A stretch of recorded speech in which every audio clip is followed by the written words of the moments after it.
Kongho and Zen, what a week it's been for the two of you, from President Trump signing the executive order to Google coming out saying no more Android for Huawei phones. How much more of a beating can this tech giant take? Kongho. Yeah, it's been a 1-2 punch being delivered to Huawei. The first punch obviously was preventing Huawei from doing business in the US, and the second punch was to restrict US companies from selling critical technology and services to Huawei. On top of that, the US is trying to persuade its allies not to do business with Huawei. That said, Huawei is a $100 billion company. It has business all over the world, and half of its smartphone business is in China. So it's not just going to collapse overnight.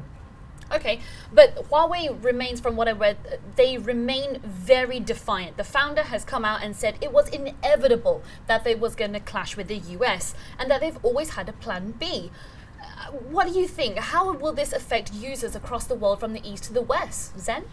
So understandably, some Huawei users are very concerned about what this means, if you have a Huawei device, and some of them are panic selling their phones, trying to get rid of it.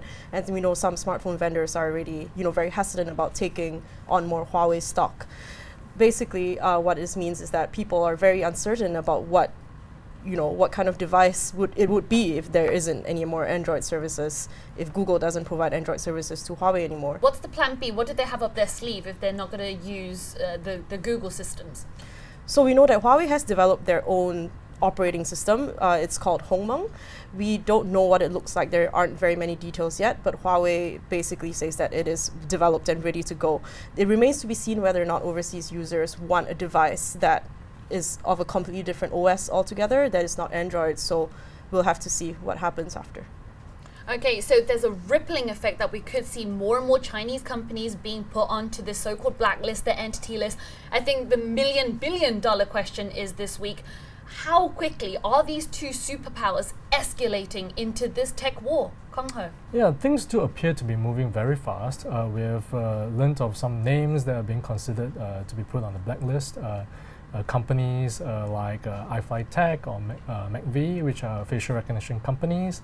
So it does seem like a deliberate strategy on the part of the US to target some of these Chinese national champions, which are leading in their respective fields.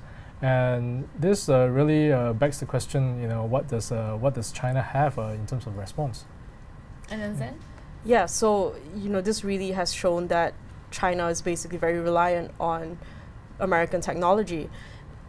Is reliant for semiconductors, is reliant for professional software. So what we're probably going to see is that China is going to double down on its efforts to catch up in terms of this technology, so that it is never again caught in this situation where it is so reliant that it could cripple, a $100 billion company like Huawei. Okay, so the possibility of a longer list, the question is, who's next? Thank you both so much for your insight.